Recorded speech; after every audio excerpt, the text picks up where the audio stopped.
Solo para que tengan una pequeña idea de lo que significaba Guillermo para nosotros los hondureños, pues podríamos comentarles que Guillermo ha sido uno de los hijos prodigios de nuestra tierra, em, no solo por el gran legado cultural, musical que nos dejó y por ser uno de los embajadores culturales más representativos de nuestra patria, sino también por su calidad humana, que para los que tuvimos la dicha de conocerles, pues tocó la vida de todos y cada uno de nosotros.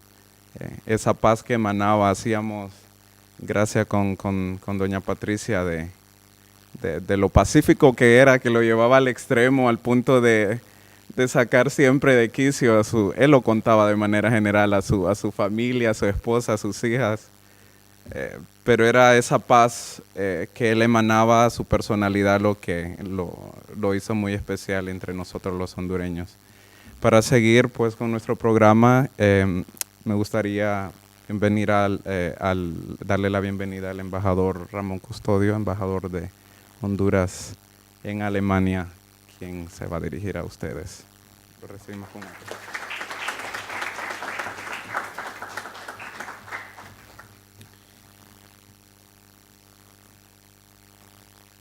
Everybody speaks English here, so I'm just going to do it in English because I want Mark to hear what I have to say. No, I really, it is important to me. It's important to me that he understands every single word I say.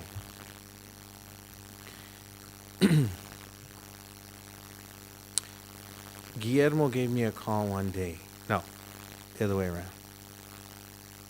I gave Guillermo a phone call one day in 2015. And I told him that my dream was for him to sing here. And he goes, "It has always been my dream to come to Berlin." And then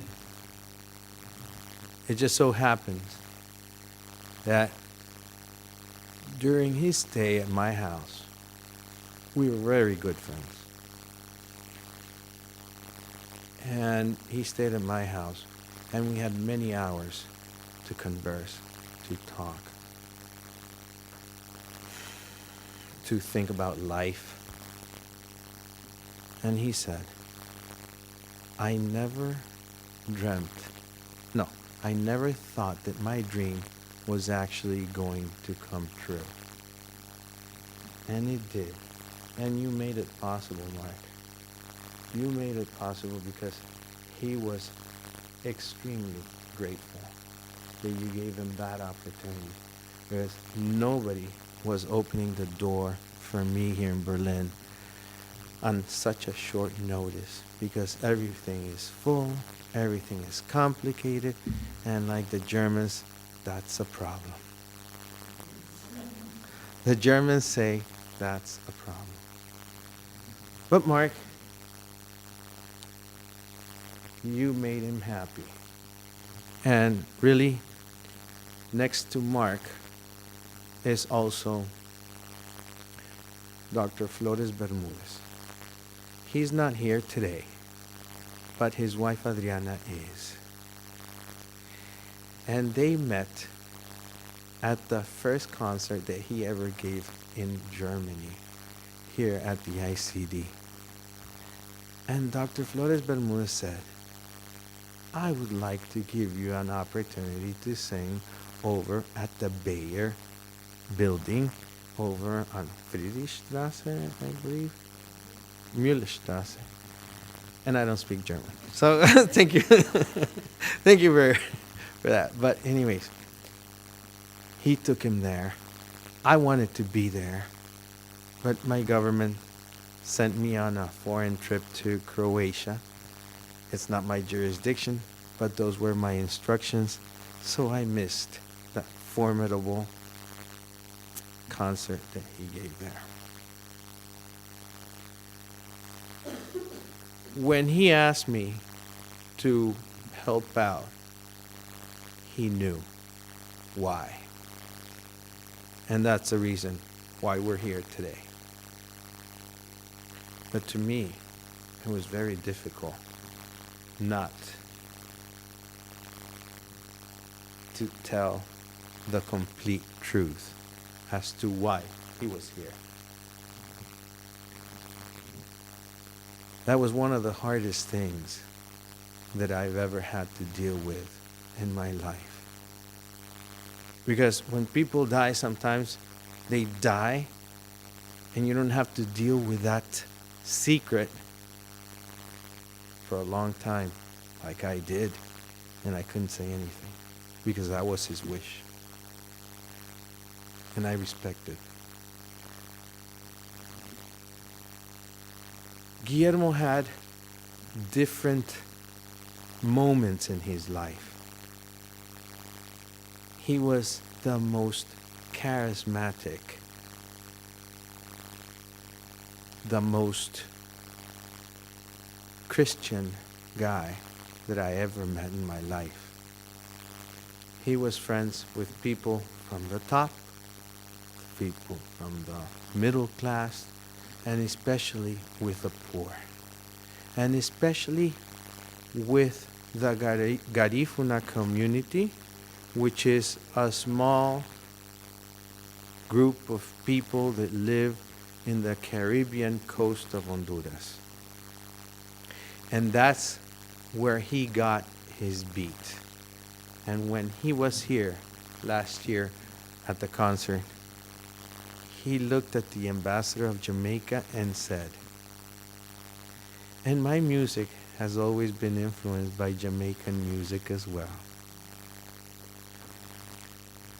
So, yes, Mark, he was a big man. Yes, you're right. To me, I apologize, Ambassador, but to me, he was the best. I know you guys have Bob Marley, but we have Guillermo Anderson. He was a very polyphacetic man, extremely polyphacetic. He could speak about politics. He could speak about Christianity. He could speak about love, hate. He could speak about any topic. He was the most well-read man I've ever met in my life. And yes, he was extremely humble. He had many different stages of life. He had the stage of when he used to study in school. Then he had the stage of his university years in California. And then he had the stage of trying to make it in this very hard industry. And especially for a Latino, especially for a young man from Honduras, he had all the qualifications to be one of the best singers, the most famous singers worldwide. But it's a very hard industry. But nevertheless, he touched the hearts of millions of people all over the world, as he did me, and as he did every single member of my family.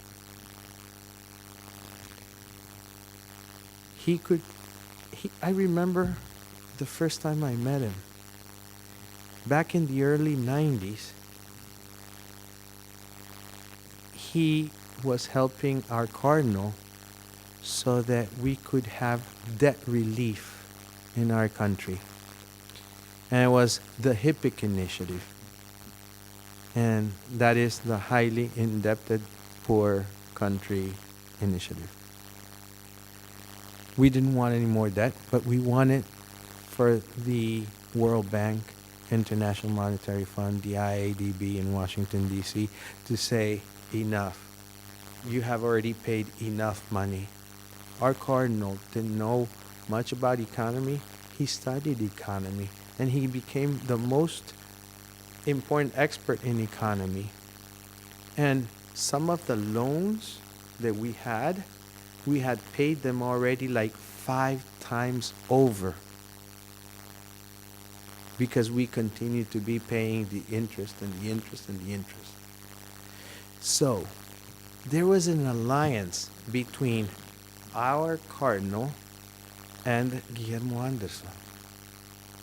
Guillermo Anderson was going with the cardinal all over the world, giving concerts so that they could promote the idea that we needed debt relief. And he did it by himself, and he did it out of his own free will, and he did it because he believed that our country needed that and that it was enough. So the man was also a very political man.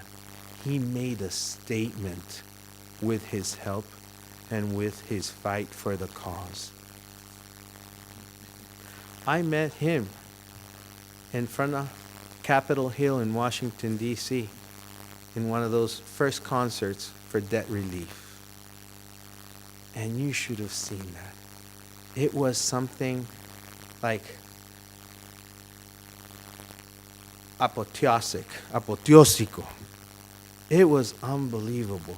It was in the mall, in the middle where there's a green grass, and he was on one side, and it was hundreds and hundreds of thousands of people that were cheering.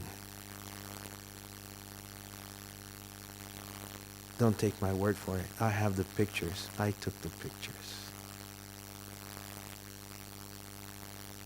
I remember that day. People were so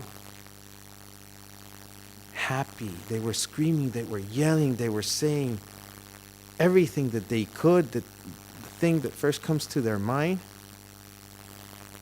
So basically, we had Guillermo, the studious boy in elementary and high school. Guillermo, the one that found early in his life as to what he wanted to become, a musician.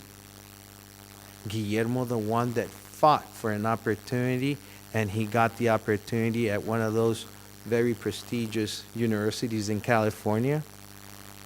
We have Guillermo, the one that made political statement. But political statement not for the establishment. No, no, no. He made a political statement about truth, honesty, and hard work. That's what he was all about.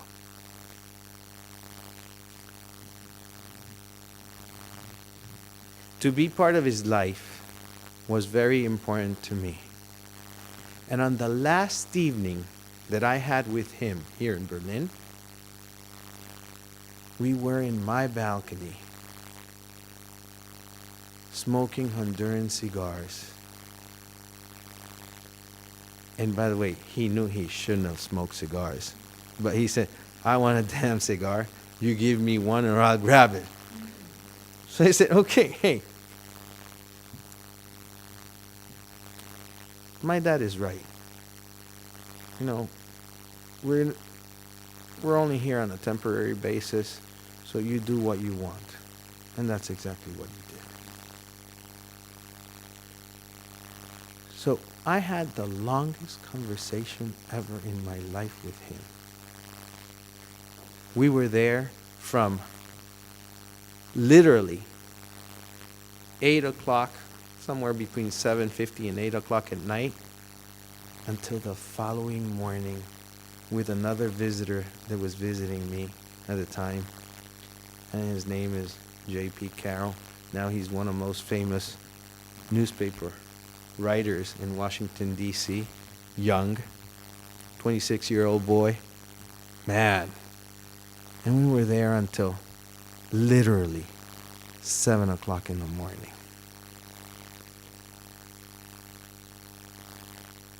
He gave me a lot of testimonies of his life and what he wanted to do. And I was committed to help him. But the most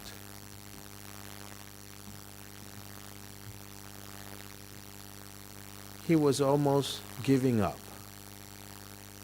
But when Mark right here, made the proposal to be part of the ICD, it was like a recharge of battery. And it was like a reborn man. And I don't know, it was a different man. It was a Guillermo Anderson, yes. But after that offer, he became a completely different man.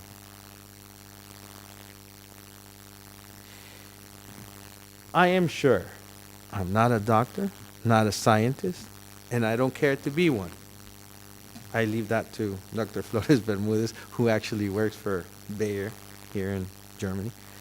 But I have a feeling, and I believe in that you gave him a little bit of more oxygen so that he could keep on fighting for a little while longer. And thank you.